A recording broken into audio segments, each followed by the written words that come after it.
DPR itu tadinya pengemis. Mohon maaf dengan kata-kata ini, tapi ketika Anda mengatakan sebagai wakil rakyat, saya wakil rakyat, kami tidak pernah mewakilkan kepada Anda untuk berbuat tindakan-tindakan yang melanggar hukum, norma, dan etika. Ketika kabar gaji anggota DPR mencapai 100 juta rupiah per bulan merebak ke publik, masyarakat awam hanya bisa terdiam, antara tak percaya dan marah, karena kenyataan yang mereka hadapi begitu jauh berbeda dari kemewahan para wakil rakyat yang seharusnya hadir untuk memperjuangkan suara mereka. Di banyak sudut negeri ini, anak-anak masih harus berjalan berkilo-kilometer untuk bisa sekolah, sementara gedung parlemen berdiri megah dengan pendingin ruangan dan kursi empuk yang disediakan negara. Rakyat di desa-desa menahan lapar dengan hanya makan singkong, sementara uang tunjangan para pejabat cukup untuk membeli makanan bergizi setiap hari selama berbulan-bulan. Perbedaan yang begitu mencolok ini terasa seperti jurang yang semakin dalam, memisahkan mereka yang duduk di kursi kekuasaan dengan mereka yang berjuang sekadar untuk bertahan hidup. Gaji ratusan juta rupiah itu seolah melukai nalar keadilan masyarakat yang setiap hari dicekik oleh harga sembako yang semakin mahal.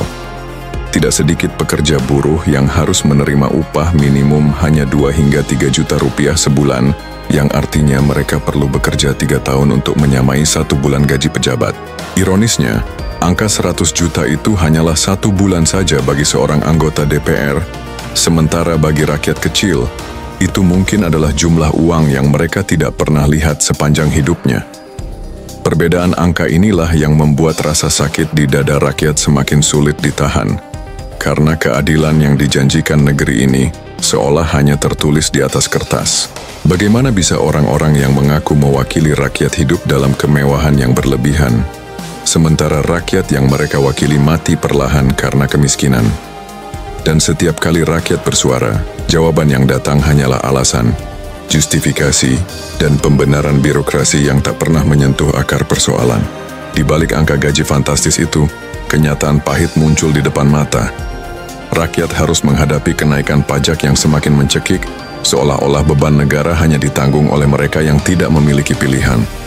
Setiap liter bensin yang dibeli, setiap listrik yang dinyalakan, bahkan setiap makanan yang dikonsumsi, ada pajak yang diam-diam ikut mengalir ke kas negara. Namun aliran itu jarang terlihat kembali dalam bentuk kesejahteraan nyata, karena banyak yang tersedot untuk fasilitas pejabat, perjalanan dinas, dan kompensasi yang tak masuk akal. Bagi masyarakat kecil, pajak bukan sekadar kewajiban, melainkan ancaman, karena setiap kenaikan berarti pengeluaran rumah tangga semakin ketat. Para pedagang kecil yang hanya berjualan gorengan di pinggir jalan dipaksa membayar pajak, sementara perusahaan besar yang memiliki koneksi dengan penguasa bisa bermain dengan celah hukum. Rakyat yang sudah lelah bekerja siang malam demi sesuap nasi, harus melihat uang hasil keringat mereka menguap, sementara mereka yang duduk di kursi empuk terus mendapatkan tambahan penghasilan dengan nama tunjangan. Kesenjangan ini bukan hanya soal angka, melainkan luka sosial yang merusak kepercayaan rakyat pada keadilan negara. Rakyat kecil seolah hanya dijadikan mesin penyumbang dana, tanpa pernah merasakan hasil nyata dari pengorbanan mereka. Padahal, konstitusi negeri ini menjanjikan kesejahteraan dan keadilan sosial, namun nyatanya yang terjadi justru penghisapan. Ironisnya, semua itu terjadi di depan mata, namun seakan-akan dianggap wajar oleh para pengambil kebijakan. Pengangguran di negeri ini masih menjadi masalah yang tak kunjung usai, meskipun angka pertumbuhan ekonomi sering dibangga-banggakan di panggung internasional. Ratusan ribu sarjana baru dilepas ke dunia kerja setiap tahun, namun lapangan pekerjaan yang tersedia jauh dari kata cukup. Banyak dari mereka akhirnya terjebak dalam pekerjaan informal, bekerja tanpa jaminan, tanpa kepastian, dan tanpa harapan untuk memperbaiki taraf hidup. Sementara itu, para anggota dewan tidak perlu memikirkan tentang nasib pekerjaan, karena gaji mereka dijamin hingga akhir masa jabatan. Di kampung-kampung, orang tua hanya bisa menatap anak-anak mereka yang sudah kuliah tinggi, tetapi tetap menganggur, karena kesempatan kerja lebih banyak terbuka bagi mereka yang punya koneksi, uang, atau keluarga berkuasa. Pengangguran bukan hanya menciptakan penderitaan ekonomi, tetapi juga menimbulkan luka psikologis yang dalam, karena membuat generasi muda kehilangan rasa percaya diri dan tujuan hidup. Setiap kali ada janji untuk membuka lapangan kerja, rakyat mendengar dengan penuh harap, namun yang mereka temui hanyalah janji kosong yang tak pernah diwujudkan. Ironisnya, pejabat yang hidup dari uang rakyat tidak pernah merasakan bagaimana sulitnya melamar pekerjaan, ditolak berkali-kali, lalu akhirnya menyerah. Perbedaan inilah yang semakin memperlebar jurang kesenjangan, di mana rakyat harus berjuang mati-matian untuk pekerjaan dengan gaji kecil, sementara pejabat hidup dalam kenyamanan yang berlebihan. Dan ketika rakyat bersuara soal ini, jawaban yang muncul hanyalah wacana, seminar, dan rapat panjang yang tak pernah membuahkan hasil. Sulitnya lapangan kerja semakin diperparah dengan kondisi industri yang stagnan, di mana pabrik-pabrik lebih banyak mempekerjakan tenaga kerja kontrak dengan upah minimum yang bahkan tak cukup untuk biaya hidup layak di kota besar. Generasi muda dipaksa untuk menerima pekerjaan apa adanya, meskipun mereka memiliki potensi dan pendidikan yang tinggi. Banyak dari mereka terpaksa bekerja jauh dari keluarga, merantau ke kota-kota besar atau bahkan ke luar negeri, hanya untuk bisa mengirimkan sedikit uang pulang ke kampung halaman. Ironisnya, ketika mereka bekerja keras di negeri orang, pemerintah dengan enteng menyebut mereka sebagai pahlawan devisa. Padahal kenyataannya itu adalah tanda ketidakmampuan negara menyediakan pekerjaan layak. Sementara itu, di Jakarta, para pejabat menikmati fasilitas hotel bintang 5, mobil dinas mewah, dan kompensasi puluhan juta rupiah setiap bulan, tanpa harus memikirkan apakah anak mereka bisa makan besok atau tidak. Kesenjangan ini bukan hanya masalah ekonomi, tetapi juga masalah moral, karena menunjukkan betapa jauhnya pejabat dari realitas hidup rakyat. Bagaimana mungkin mereka bisa merumuskan kebijakan yang adil jika kehidupan mereka sama sekali tidak mencerminkan kesusahan rakyat? Lapangan kerja yang sulit seakan dipandang sepele, karena mereka tidak pernah mengalami bagaimana rasanya ditolak perusahaan hanya karena umur lewat sedikit dari syarat. Realitas ini membuat rakyat kecil semakin apatis, semakin kehilangan harapan, dan semakin merasa bahwa negara ini tidak pernah benar-benar berpihak pada mereka. Dan pada akhirnya, mereka hanya bisa pasrah, menjalani hidup di bawah tekanan yang semakin menyesakan. Sementara rakyat berjuang mencari pekerjaan dengan upah rendah, kebijakan negara justru sering terasa tidak berpihak kepada mereka yang paling membutuhkan perlindungan, karena yang tampak hanyalah kepentingan golongan kecil yang memiliki akses pada kekuasaan. Banyak orang tua harus meminjam uang dari rentenir hanya untuk membiayai sekolah anak-anak mereka, karena bantuan pendidikan dari pemerintah sering tidak merata atau bahkan berhenti di jalan akibat permainan birokrasi. Di sisi lain, uang negara yang seharusnya untuk rakyat kerap mengalir ke proyek-proyek mercusuar yang lebih banyak menguntungkan elit politik daripada masyarakat kecil. Ironinya, pejabat dengan gaji 100 juta rupiah per bulan tidak pernah merasakan bagaimana rasanya tidak punya uang untuk membeli buku, membayar SPP, atau sekadar membeli seragam sekolah. Jurang antara elit dan rakyat semakin terlihat jelas ketika kita melihat bagaimana mereka berbicara tentang kemiskinan dengan bahasa statistik, seolah-olah angka mampu mewakili rasa lapar seorang anak. Padahal di balik angka itu ada tangisan, ada rasa putus asa, dan ada generasi yang perlahan kehilangan masa depan mereka. Rakyat sudah terlalu sering mendengar janji tentang pemerataan pendidikan, tentang kesejahteraan, tentang pengentasan kemiskinan, namun kenyataan di lapangan tetap sama dari tahun ke tahun. Semua janji itu berakhir di podium, menjadi materi kampanye yang hilang begitu kursi kekuasaan berhasil direbut. Dan setiap kali rakyat bertanya, yang mereka dapatkan hanyalah jawaban diplomatis yang terdengar manis, tetapi kosong. Sementara itu, kesenjangan terus tumbuh, meninggalkan luka yang semakin dalam di hati rakyat kecil. Kenaikan pajak yang semakin menekan rakyat kecil sering dianggap remeh oleh para penguasa, padahal dampaknya langsung terasa pada kehidupan sehari-hari masyarakat. Harga bahan pokok naik perlahan tapi pasti, membuat para ibu rumah tangga harus memutar otak agar uang belanja bisa cukup sampai akhir bulan. Pajak yang ditarik dari setiap transaksi, setiap pembelian, dan setiap kebutuhan dasar seolah menjadi beban ganda yang tidak pernah ada habisnya. Ketika rakyat mengeluh, jawaban yang muncul hanyalah bahwa pajak adalah demi pembangunan, demi kesejahteraan bersama, dan demi kemajuan bangsa. Namun rakyat jarang sekali melihat pembangunan itu hadir nyata di depan mata mereka, karena yang ada hanyalah jalan rusak, sekolah reot, dan fasilitas kesehatan yang minim. Sementara itu, Uang dari pajak yang dikumpulkan justru terlihat dalam bentuk gedung megah pemerintahan, kendaraan dinas terbaru, atau perjalanan dinas para pejabat ke luar negeri yang seolah tak ada habisnya. Kesenjangan ini menyakitkan karena rakyat tidak pernah benar-benar merasakan manfaat dari setiap rupiah yang mereka bayarkan dengan susah payah. Bagi rakyat kecil, pajak bukan hanya angka di kertas tetapi pengurangan langsung dari kebutuhan makan anak mereka, dari biaya sekolah, dan dari kesehatan keluarga. Ketika pejabat berbicara tentang pajak, mereka mengucapkannya dengan penuh wibawa.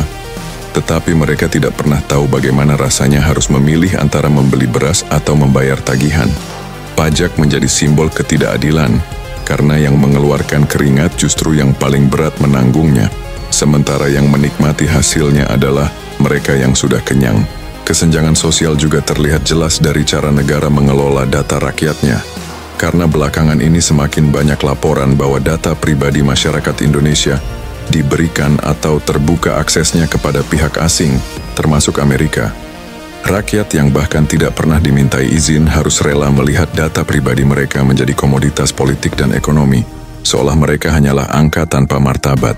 Data itu berharga karena bisa digunakan untuk memetakan pola hidup, preferensi, hingga kelemahan rakyat, namun ironisnya justru tidak dijaga dengan sungguh-sungguh oleh negara.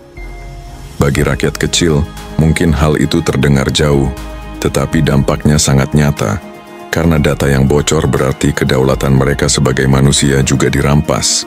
Negara yang seharusnya melindungi rakyat malah membiarkan data itu berpindah tangan, demi kepentingan politik atau demi keuntungan segelintir pihak yang bisa menjualnya.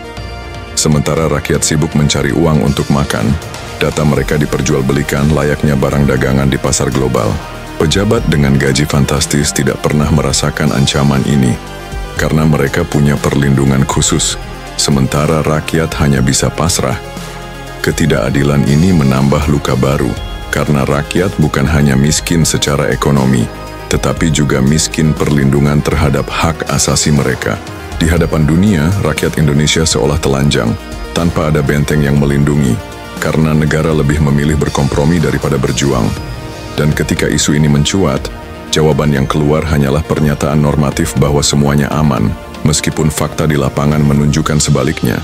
Generasi muda yang seharusnya menjadi harapan bangsa kini justru terjebak dalam kebingungan, karena jalan menuju masa depan tampak semakin kabur, tertutup oleh kebijakan yang hanya menguntungkan mereka yang sudah mapan. Anak-anak muda yang penuh ide kreatif harus menabrak tembok birokrasi yang tebal, karena akses ke modal, teknologi, dan peluang kerja hanya dimiliki oleh segelintir orang dengan kedekatan politik. Sementara pejabat terus mendapatkan kompensasi besar, para pemuda ini harus berjuang sendirian dengan usaha kecil yang seringkali kandas sebelum berkembang. Banyak di antara mereka akhirnya menyerah, memilih bekerja seadanya atau bahkan jatuh ke dalam lingkaran kriminalitas karena putus asa. Hal ini bukan hanya tragedi personal, tetapi juga tragedi bangsa, karena masa depan yang hilang berarti kerugian kolektif bagi negara. Ironisnya, pemerintah lebih sibuk mempromosikan angka pertumbuhan ekonomi daripada benar-benar melihat wajah muram generasi muda di jalanan. Para pemuda yang semestinya disiapkan untuk memimpin, justru dibiarkan hanyut dalam arus pengangguran dan keterbatasan. Dan yang paling menyakitkan, suara mereka seringkali diabaikan, dianggap hanya keluhan tanpa arti, meskipun sesungguhnya merekalah cermin dari masa depan negeri ini. Ketika pemuda kehilangan harapan, itu berarti bangsa sedang kehilangan masa depannya. Namun bagi mereka yang duduk di kursi kekuasaan dengan gaji besar, semua itu hanyalah data statistik yang bisa dipelintir untuk terlihat indah di atas kertas. Sementara rakyat sibuk dengan kehidupan yang sulit, para elit politik tampak begitu santai berbicara tentang demokrasi, seolah-olah semua orang merasakan manfaat yang sama dari sistem ini. Padahal, demokrasi yang seharusnya menghadirkan suara rakyat kini seringkali hanya menjadi panggung bagi segelintir orang yang punya uang dan akses media. Rakyat kecil yang setiap hari harus bekerja dari pagi hingga malam, jarang punya waktu, tenaga, atau kesempatan untuk benar-benar menyuarakan aspirasinya. Ironinya, suara mereka tetap dibutuhkan setiap 5 tahun sekali, ketika para politisi datang dengan janji-janji manis yang selalu terdengar sama. Setelah kursi kekuasaan mereka rebut, suara rakyat itu hilang, dilupakan, atau bahkan dianggap sebagai gangguan. Demokrasi yang seharusnya menjadi alat perjuangan rakyat justru berubah menjadi instrumen yang dipakai elit untuk melanggengkan kekuasaan mereka. Sementara rakyat makin susah, pejabat makin kaya, dan kesenjangan makin lebar. Demokrasi tanpa keadilan sosial hanyalah ilusi, dan itu yang sedang terjadi di negeri ini. Rakyat kecil hanya bisa menatap dari jauh, melihat orang-orang yang mengatasnamakan mereka justru menikmati fasilitas yang tidak pernah mereka bayangkan. Dan setiap kali rakyat mempertanyakan keadilan itu, jawaban yang keluar hanyalah retorika panjang yang tidak mengubah apapun. Rakyat kecil yang setiap hari bangun pagi hanya untuk mengais rezeki di jalanan, berjualan di pasar, atau bekerja serabutan, sering merasa seolah negara ini hanya hadir untuk memungut, bukan untuk melindungi. Mereka harus membayar pajak ketika membeli bensin, ketika makan di warung, bahkan ketika membeli pulsa, sementara fasilitas kesehatan tetap jauh dari kata layak. Banyak ibu yang harus menahan sakit karena tidak mampu membayar biaya rumah sakit, sedangkan para pejabat bisa dengan mudah mendapatkan perawatan terbaik di luar negeri. Perbedaan pelayanan kesehatan ini menambah luka, karena kesehatan adalah hak dasar yang seharusnya dijamin negara, bukan barang mewah yang hanya bisa dinikmati oleh segelintir orang. Ketika pejabat sakit sedikit, media ramai meliput dan negara menyediakan segala fasilitas. Tetapi ketika rakyat sakit, yang datang hanyalah hutang, utang, dan surat penolakan dari rumah sakit. Kesenjangan ini membuat rakyat kecil merasa tidak berharga, seolah hidup mereka lebih murah daripada mobil dinas seorang pejabat. Padahal mereka yang bekerja keras setiap hari inilah yang sesungguhnya menopang ekonomi bangsa dengan keringat dan air mata. Namun balasan yang mereka terima hanyalah beban tambahan berupa pajak dan aturan yang semakin mengekang. Mereka tidak pernah diminta pendapat tentang bagaimana uang negara digunakan, tetapi mereka selalu dituntut untuk patuh tanpa banyak bertanya.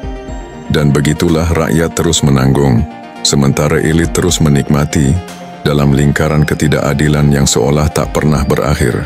Tidak hanya di kota besar, di pelosok negeri kesenjangan terasa jauh lebih menyakitkan, karena masyarakat di sana hidup dengan fasilitas seadanya, bahkan listrik dan air bersih pun masih menjadi barang langka. Sementara di gedung parlemen, lampu dan pendingin ruangan menyala tanpa henti, seolah energi itu tidak pernah ada habisnya. Anak-anak di desa masih belajar di sekolah yang dindingnya bolong, atapnya bocor, dan meja kursinya reyot. Tetapi anggaran pendidikan yang begitu besar sering tersedot ke program-program yang tidak jelas arahnya. Banyak guru honorer yang digaji tak lebih dari 1 juta rupiah per bulan, meskipun mereka mengabdi bertahun-tahun demi mencerdaskan bangsa. Bandingkan dengan pejabat yang hanya hadir dalam rapat sesekali, tetapi menerima gaji hingga 100 juta per bulan. Ketidakadilan ini begitu telanjang. Namun anehnya tidak ada yang benar-benar peduli. Seakan semua sudah terbiasa dengan jurang pemisah itu. Rakyat desa yang sabar tetap bekerja keras, bertani di tanah kering, menangkap ikan di laut yang semakin sepi, sementara mereka yang duduk di kursi kekuasaan sibuk memperdebatkan tunjangan dan kompensasi. Bagi rakyat, janji-janji itu tidak pernah sampai, karena jalan yang mereka lewati masih berlumpur, jembatan masih rapuh, dan puskesmas masih kosong dari dokter. Semua ini memperlihatkan betapa kata perjuangan rakyat hanyalah slogan yang dipakai di panggung politik. Dan ketika rakyat menuntut, mereka dianggap hanya bisa mengeluh. Padahal yang mereka minta hanyalah keadilan yang seharusnya sudah menjadi hak. Kesenjangan ekonomi yang semakin lebar menciptakan rasa putus asa yang berbahaya, karena membuat rakyat kehilangan rasa percaya pada sistem dan bahkan pada bangsanya sendiri. Banyak keluarga yang akhirnya rela menjual tanah, rumah, bahkan martabat mereka hanya untuk bisa bertahan hidup dalam situasi yang semakin menyesakkan. Sementara itu, orang-orang kaya baru hasil dari politik dan proyek pemerintah semakin banyak bermunculan, memamerkan kekayaan di media sosial tanpa rasa bersalah. Kontras yang begitu menyakitkan ini menciptakan jurang psikologis, di mana rakyat kecil merasa bukan bagian dari bangsa yang sama dengan para elit. Mereka hanya bisa menjadi penonton dari sebuah pertunjukan kekayaan yang dibiayai oleh uang mereka sendiri, melalui pajak, utang, dan pengorbanan sehari-hari. Padahal, bangsa yang besar seharusnya berdiri di atas keadilan, bukan di atas eksploitasi segelintir orang terhadap mayoritas. Namun kenyataannya, eksploitasi itu terus terjadi, seolah-olah negara ini memang hanya milik mereka yang punya kekuasaan. Keadilan sosial yang seharusnya menjadi dasar negara, justru menjadi kata-kata kosong yang jarang sekali diwujudkan dalam kebijakan nyata. Setiap hari, kesenjangan itu semakin terlihat, bukan hanya dalam angka, tetapi dalam kehidupan nyata yang dirasakan rakyat. Dan semakin lama luka ini hanya akan meninggalkan rasa pahit dan ketidakpercayaan yang sulit disembuhkan. Bocornya data pribadi rakyat Indonesia ke tangan asing, termasuk ke negara-negara besar seperti Amerika, semakin menambah rasa tidak aman dan tidak terlindungi. Rakyat tidak pernah diberi pilihan, apakah mereka setuju atau tidak, karena semua terjadi di balik layar, dalam perjanjian-perjanjian yang tidak pernah mereka pahami. Data itu bukan sekadar angka, melainkan identitas, kehidupan, dan privasi jutaan orang yang seharusnya dilindungi negara. Ketika rakyat bertanya, yang keluar hanyalah jawaban normatif bahwa semua aman, padahal kebocoran data sudah berulang kali terjadi. Ini bukan hanya masalah teknis, tetapi masalah kedaulatan, masalah kehormatan bangsa yang dipertaruhkan. Bagaimana mungkin rakyat percaya pada negara jika privasi mereka sendiri tidak dihormati? Pada titik ini rakyat merasa dikhianati, bukan hanya secara ekonomi, tetapi juga secara moral dan martabat. Sementara itu, pejabat yang mereka pilih justru menikmati gaji besar, tunjangan, dan fasilitas, tanpa harus merasakan penderitaan yang sama. Generasi ini menjadi tulang punggung bangsa, tetapi tulang mereka perlahan retak, karena terbebani oleh pajak, oleh hutang, dan oleh janji kosong yang tak pernah ditepati. Banyak dari mereka yang harus bekerja ganda, sebagai karyawan di siang hari, dan pedagang kecil di malam hari, hanya agar dapur tetap mengepul. Ironisnya, ketika mereka menuntut keadilan, suara mereka sering dianggap sekadar keluhan yang bisa diabaikan. Padahal generasi inilah yang sebenarnya paling menentukan arah bangsa, karena mereka adalah penggerak utama roda ekonomi dan sosial. Namun mereka tidak pernah benar-benar didengar, karena suara mereka kalah oleh kepentingan politik yang lebih besar. Jika generasi ini hancur oleh tekanan hidup, maka masa depan bangsa juga ikut runtuh. Dan itulah yang sedang terjadi perlahan, dalam senyap, tanpa banyak orang yang peduli. Pada akhirnya, berita tentang gaji DPR 100 juta rupiah per bulan bukan sekadar angka yang membuat rakyat marah, tetapi juga simbol dari kesenjangan yang sudah terlalu lama dibiarkan. Itu adalah cermin yang memperlihatkan betapa jauh jarak antara mereka yang berkuasa dengan mereka yang dikuasai. Sementara rakyat menjerit karena kenaikan pajak, sulitnya mencari pekerjaan, mahalnya harga sembako, dan bocornya data pribadi. Para pejabat hidup dalam kenyamanan yang bahkan tidak bisa dibayangkan oleh mayoritas. Kesenjangan ini adalah luka yang terus berdarah, meskipun ditutup dengan retorika indah tentang pembangunan dan kesejahteraan. Namun rakyat tidak butuh kata-kata manis, mereka butuh keadilan nyata, butuh kepastian bahwa keringat mereka tidak sia-sia, dan butuh negara yang benar-benar berpihak pada mereka. Jika jurang ini terus dibiarkan, maka bukan hanya ekonomi yang runtuh tetapi juga kepercayaan rakyat pada bangsanya sendiri. Dan ketika rakyat kehilangan kepercayaan, maka negara kehilangan fondasi utamanya. Inilah saatnya untuk bertanya, untuk menuntut, dan untuk menyadari bahwa keadilan tidak akan datang jika rakyat hanya diam. Perubahan tidak bisa menunggu mereka yang sudah kenyang, karena yang kenyang tidak pernah tahu rasa lapar. Perubahan hanya bisa lahir dari suara rakyat yang bersatu, dari keberanian untuk melawan ketidakadilan. Dan mungkin, berita tentang gaji ini hanyalah pemicu, agar rakyat sadar bahwa mereka harus mengambil kembali hak yang selama ini dirampas. Dan jika kamu suka dengan konten seperti ini, jangan lupa subscribe dan bagikan ke semua orang.